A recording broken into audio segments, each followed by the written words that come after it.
સૌ મિત્રોને જય સોમનાથ. ઓમ નમઃ શિવાય. પ્રિય મિત્રો, તમારો દિવસ શુભ રહે, મંગલમય શુભકામના. હું બિલીમરથી જોગીભાઈ વ્યાસ આપ સૌનું આપણી જોગેશમાં પુનઃ હાર્દિક સ્વાગત કરું છું.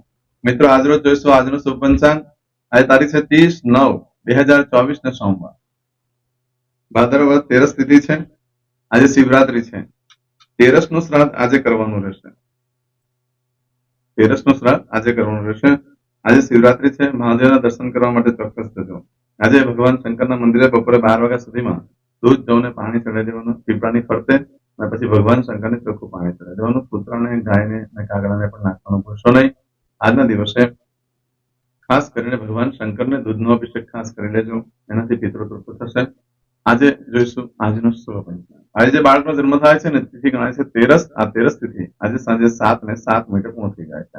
અને ત્યાર પછી જે બાળકનો જન્મ થાય ને 14 તિથિ ગણાય છે.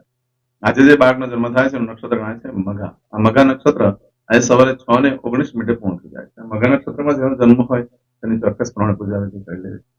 સવારે 6:19 પછી જે બાળકનો જન્મ થાય એનો પૂર્વ ફાલ્ગુની નક્ષત્ર ગણાશે. આજે જે બાળકનો જન્મ થાય છે એનો યોગ ગણાય છે શુભ. આ શુભ યોગ આજે આખો દિવસ રહેશે અને આવતીકાલે મળસ્કે 1:18 પૂર્ણ થઈ જશે. આજે જે બાળકનો જન્મ થાય છે એનો કરણ ગણાય છે વણિજ. વણિજ કરણ આજે સાંજે 7:07 પૂર્ણ થઈ જાય છે. અને ત્યાર પછી જે બાળકનો વિષ્ટિ કરણ ગણાય છે. આજે જે બાળકનો જન્મ થાય છે એની રાશિ ગણાય છે સિંહ. સિંહ રાશિનો અક્ષર આવે છે મ અને ટ. સિંહ રાશિનો સ્વામી ભગવાન સૂર્યનારાયણ છે. આજે આખા દિવસમાં કોઈ પણ બાળકનો જન્મ થાય બધાની રાશિ સિંહ ગણાશે. આ સિંહ રાશિ 1 તારીખે સાંજે 4:02 પૂર્ણ થાય છે. એટલે ત્યાં સુધી જે બાળકોના જન્મ થાય બધાની રાશિ સિંહ ગણાશે. આ રાશિ તિથિ વાર નક્ષત્ર કરવાનો બહુ જ મહિમા છે. એમાં જેનો જન્મ છે ચોક્કસ પ્રમાણે પૂજા વિધિ થાય. આજે જે કે મારા સબસ્ક્રાઇબ મિત્ર, મારા ઘર પરિવારમાં કોઈ પણ સદસ્યને આજે વર્ષગાંઠ હોય તે બધાને મારી ઘણી ઘણી શુભકામના. તમારા જીવનમાં ખૂબ પ્રગતિ થાય એ ભગવાન સોમનાથ દાદાને પ્રાર્થના કરું છું. આજના દિવસે સવારમાં ઉઠી સૌથી પહેલા શુકન કરી લો. આખું વર્ષ તમારું સુંદર વ્યતીત થશે. આજના દિવસે મારા સબસ્ક્રાઇબ મિત્ર, મારા ઘર પરિવારમાંથી કોઈ પણ સદસ્ય કોઈ જગ્યાએ ઇન્ટરવ્યુ આપવા જઈ રહ્યા છે, કોઈ જગ્યાએ નોકરી ધંધા માટે જઈ રહ્યા છે, કોઈ પરીક્ષા આપવા જઈ રહ્યું છે, કોઈ યાત્રા પ્રવાસ માટે જઈ રહ્યું છે, કોઈ વિદેશમાં જઈ રહ્યું છે, કોઈને આજે ઓપરેશન હોઈ શકે, કોઈની ડિલિવરી હોઈ શકે, કોઈની આજે છઠ્ઠીની પૂજા પણ હોય છે. આવા કોઈ પણ કાર્ય કરવા માટે તમે જઈ રહ્યા છો તો આજનો શુકન કરીને જજો તો કાર્યમાં સારી સફળતા પ્રાપ્ત થશે. આજના દિવસે તમે આમ તો ઘરેથી નીકળો છો ત્યારે સોમવાર છે એટલે માતાને વંદન કરીને નીકળવું જોઈએ. માતા ન હોય તો માતા સમાન વ્યક્તિને વંદન કરીને જવું જોઈએ. આજના દિવસે પક્ષીને દાણા નાખવાનું પણ બહુ જ મહત્વ હોય છે. એનાથી લક્ષ્મીની પ્રાપ્તિ થાય છે. આજના દિવસે કોઈ પણ કાર્ય તમે કરી રહ્યા છો તે કાર્યની અંદર પણ એક ચોક્કસ શુભ સમય હોય છે તે જોઈને કરવું જોઈએ. આજે સોમવાર છે તો આખા દિવસમાં શુભ સમય જોઈ લઈએ.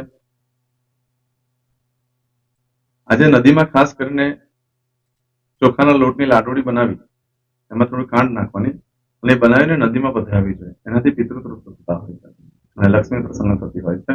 આજના દિવસનો સમય જોઈ લઈએ. સવારે 6 થી 7:30 વાગ્યા સુધીનો સમય શુભ છે. તેમજ સવારે 9 થી 10:30 વાગ્યા સુધીનો સમય શુભ છે. તેમજ બપોરે 1:30 થી સાંજે 7:30 વાગ્યા સુધીનો સમય શુભ છે. તેમજ રાત્રે 10:30 થી રાત્રે 12 વાગ્યા સુધીનો સમય શુભ રહેશે અને આવતીકાલે મળસ્કે 1:30 થી સવારે 6 વાગ્યા સુધીનો સમય શુભ રહેશે. આ સમયગાળા દરમિયાન તમે કોઈ પણ કાર્ય કરો છો તેમાં સારી સફળતા પ્રાપ્ત થઈ શકે છે. પરંતુ મિત્રો, આજના દિવસે મળસ્કે 6:19 પહેલા તમારી કોઈ પણ વસ્તુ ચોરાઈ ગઈ, ખોવાઈ ગઈ તો 7 દિવસમાં મળે. પરંતુ આજે સવારે 6:19 થી લઈ આવતીકાલે સવારે 9:16 સુધીમાં તમારી કોઈ વસ્તુ ચોરાઈ જાય છે, ખોવાઈ જાય છે તો મળવાની શક્યતા બિલકુલ ઓછી છે. બને ત્યાં સુધી ન ખોવાય તેનું ખાસ ધ્યાન રાખજો. આજના દિવસે કોઈ પણ કાર્યનો આરંભ ન કરશો, ન કોઈ ખરીદી કરશો, ન કોઈ વેચાણ.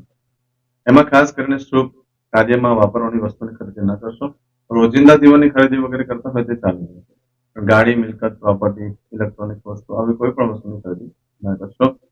સંજોગો વરસાદ કરવું પડે એમ હોય, કોઈ નોકરી ધંધો ચાલુ કરવો જ પડે એમ છે, કોઈ વેપાર વ્યવસાય માટે જવું જ પડે એમ છે, વિદેશમાં જવું જ પડે એમ છે, તો એ લોકોએ આજનું શુકન કરીને કાર્ય કરવાનું, જેથી કરીને કાર્યમાં સફળતા મળી શકે. બાકી હમણાં શ્રાદ્ધ ચાલે છે એટલે કોઈ પણ કાર્યનો આરંભ ન કરશો. આજે કરશો આજનો સંકલ્પ ચમચીમાં પાણી લઈ લો. અદ્યતન માસના માસોત્તમ બ્રહ્મ પવિત્ર ભાદ્રપદ માસે શુભે કૃષ્ણ પક્ષે ત્રયોદશ્યાયામ અંતર્ગત ચતુર્દશ્યાયામ ચંદ્રમાસ સંવિત્તાયામ